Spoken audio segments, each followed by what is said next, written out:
भारत माता की, भारत माता की বন্দে। প্রথমেই আমি আজ আত্মবলিদান দিবস 23শে জানুয়ারি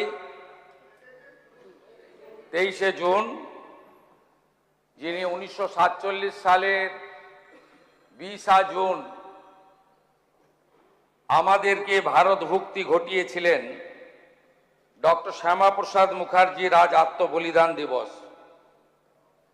আমি ডক্টর শ্যামাপ্রসাদ মুখার্জির বিদেহী আত্মাকে প্রণাম জানাই এবং তার যে স্লোগান ছিল এক দেশ এক প্রধান এক নিশান এক বিধান, তাকে শ্রদ্ধা রেখে যে 370 এবং 35 এর বিরুদ্ধে তার লড়াই ছিল, যা ভারতবর্ষের যশস্বী প্রধানমন্ত্রী নরেন্দ্র মোদীর নেতৃত্বে সেই কালা কানুন থেকে দেশ মুক্তি পেয়েছে, তাকে স্মরণ করে তিমির রাত্রি পোহায়ে মহাসম্পদ তোমারে লবিব সব সম্পদ খোয়ায়ে মৃত্যুরে লব অমৃত করিয়া তোমারও চরণ ছোঁয়ায়। ভারতীয় সংবিধানের 176 নম্বর অনুচ্ছেদ অনুসারে অষ্টাদশ পশ্চিমবঙ্গ বিধানসভার প্রথম অধিবেশনে পরম সম্মানীয় রাজ্যপাল RN রবি মহোদয় যে ভাষণ এখানে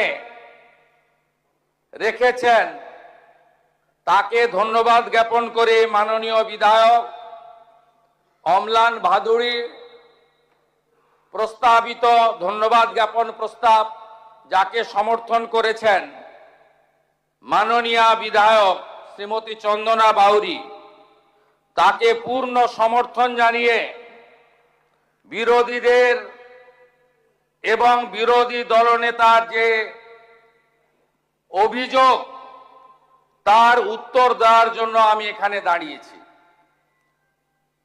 আমরা সারাদিন ব্যাপী এই আলোচনায় অংশগ্রহণ করেছি। 6 ঘন্টা ধরে আলোচনা হয়েছে। প্রায় 3 ঘন্টা বিরোধী দলের সদস্যরা পেয়েছেন এবং একাধিক দল, যারা একজন বা দুজন মেম্বার এসেছেন, তারাও অনেক সুযোগ পেয়েছেন। এই মুহূর্তে কিছুক্ষণ আগে কলকাতা জুড়ে ঝড়ের ব্যাপক তাণ্ডব হয়েছে, প্রচুর ক্ষয়ক্ষতি হয়েছে। সেটা প্রশাসনের লোকরাও দেখছে, কিন্তু আমরা ভিতরে রাজ্যপাল মহোদয়ের ভাষণের উপরে বক্তব্য রাখতে গিয়ে বিরোধীদের মোটা মোটা যে বিষয়গুলো এসেছে, এটাকে যদি সংক্ষিপ্ত করা যায় তাহলে দেখা যাবে তারা প্রথম অভিযোগ করেছেন যে তারা আক্রান্ত। মূলত যে দল 15 বছর রাজত্ব করেছেন, তাদের সদস্যরা, বিরোধী দলনেতা সহ, তারা বলেছেন খাপ পঞ্চায়েত, ক্যাঙ্গারু কোর্ট, মিথ্যা মামলা এবং রিলিফের মাল তারা MCC থাকার জন্য বিতরণ করেননি, আর হেরে যাওয়ার পরে ফেরত দিতেও পারেননি। আমি মাননীয় বিরোধী দলনেতাকে একটা হিসাব দেব, সেই হিসাবটা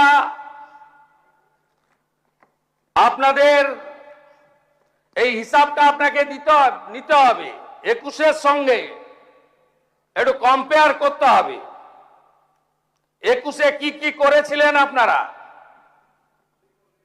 তার আগের কথায় আমি নাইবা গেলাম। 21-এ এই রাজনীতি ছিল না আখরুজ্জামান সাহেব।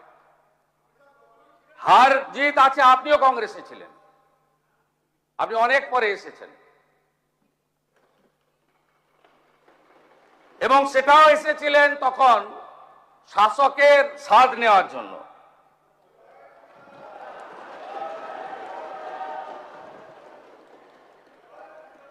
আমি আপনাকে হিসাবটা দেখাচ্ছি যে অত্যাচার আপনারা করেছেন 21-এ, এই অত্যাচার কোন সভ্য দেশে হয় না। আপনারা কাউন্টিং হলের মধ্যে মানস সাহা, মগরাহাট পশ্চিমের বিজেপি প্রার্থী, তাকে আপনারা খুন করেছেন কাউন্টিং হলের মধ্যে। আপনারা 1 লক্ষের বেশি ভারতীয় জনতা পার্টির কর্মীদেরকে ঘরছাড়া করেছেন। আপনারা হিসাবটা শুধু দেখলে অবাক হয়ে যাবেন যে পশ্চিমবঙ্গে কি ধরনের অত্যাচার আপনারা করেছেন। এবারে মোট 21-এ এফআইআর হয়েছিল প্রায় 2000-এর কাছাকাছি থানাতে। আমি পরের এফআইআর গুলো বাদ দিলাম। 1100 এন্ট্রি করেছেন, বাকি এফআইআর এন্ট্রি করেননি।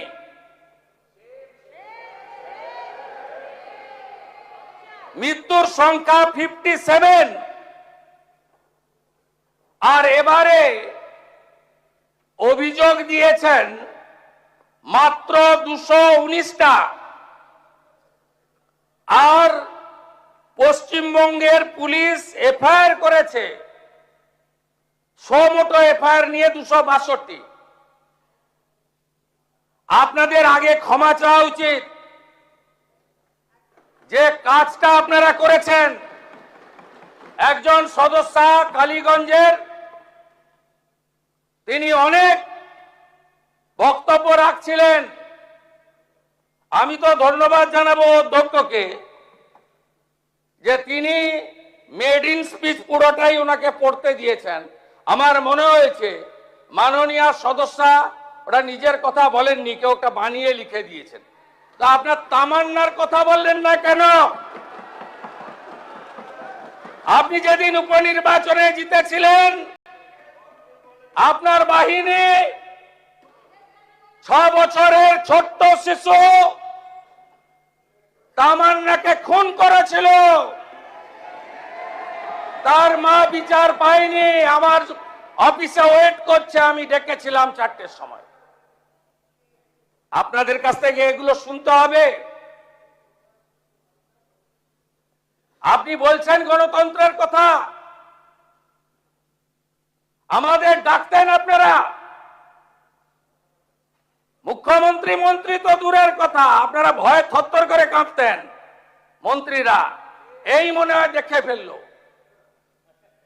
আরে আমরা তো প্রথম দিন থেকে এমএলএদের ডাকছি, কথা বলছি, আমাদের কর্মীরা রেগেও যাচ্ছে। আমরা এই প্র্যাকটিসে বিশ্বাস করি না। আমরা মনে করি সংবিধান অনুযায়ী চলতে হবে, for the people, by the people, of the people. প্রত্যেকটা অ্যাডমিনিস্ট্রেটিভ রিভিউ মিটিং এ আপনাদের ডাকা হচ্ছে, কথা হচ্ছে। গতকাল বাজেট ঘোষণায় অর্থমন্ত্রী আপনাদের এমএলএদেরও কিছু প্রস্তাবকে গুরুত্ব দিয়েছেন। আপনারা 5 বছর কি করেছেন? আমাকে কতবার বের করেছেন হাউস থেকে?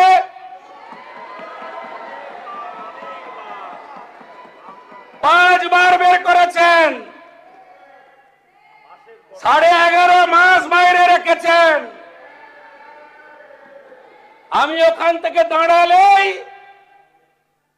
এই বোনেরা সব সামনে এগিয়ে যেতেন, বোনেদের ঢাল তৈরি করা হতো।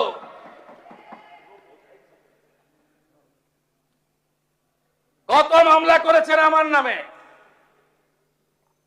বিরোধী দলনেতা এলপি ঋতব্রত ব্যানার্জি, আপনার নামে কটা মামলা হয়েছে?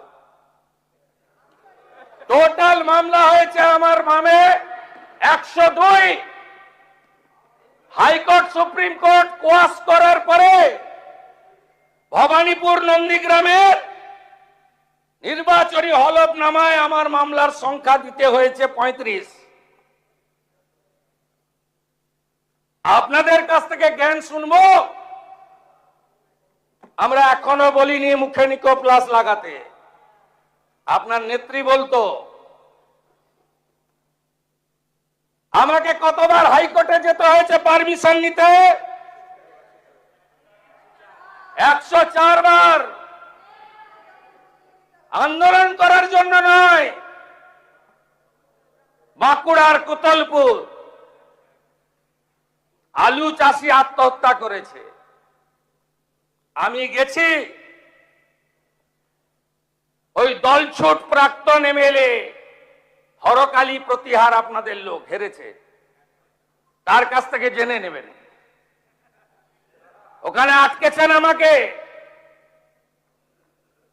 আমাদের দোল পূর্ণিমার আগের দিন হোলিকা দহন হয়, ভবানীপুর বিধানসভায় আমাকে করতে দেননি। রামনবমীর মিছিল করতে দেননি, হনুমান জয়ন্তীর মিছিলে হাঁটতে দেননি,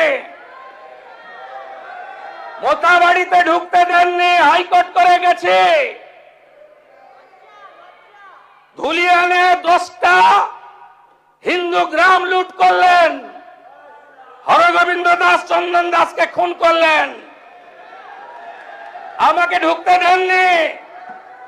12 দিন পরে হাইকোর্ট করে গেছে। মহেশতলায় তুলসী মঞ্চ তুলে ফেলে দিলেন, রবীন্দ্রনগরে হাইকোর্ট করে গেছে।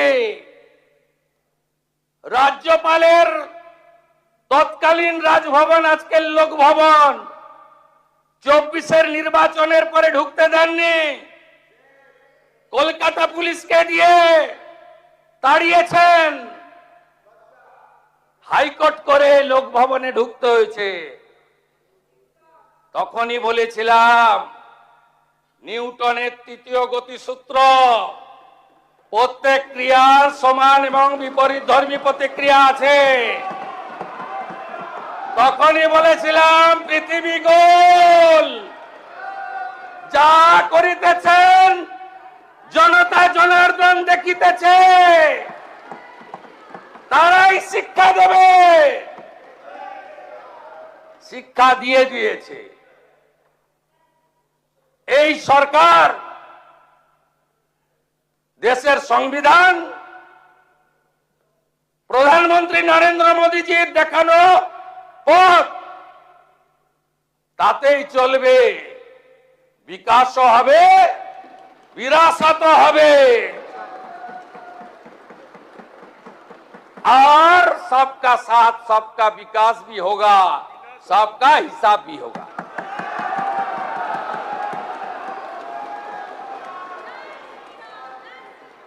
আপনার নেত্রী কি কি করেছে কাণ্ড কারখানা দেখবেন। বিজিবিএস দেখবেন, খুব বড় বড় কথা বলেন না। এই 324.73 কোটি টাকা ফিকিকে দিয়েছেন।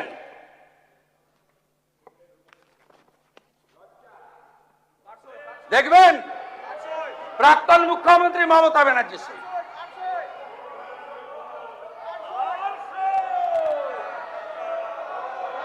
প্রাক্তন মুখ্যমন্ত্রী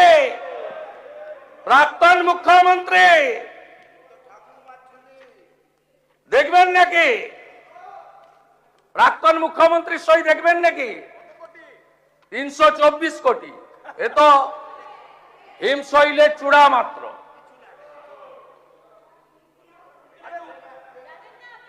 জানতে চাইছেন কিছু প্রাক্তন মেয়র?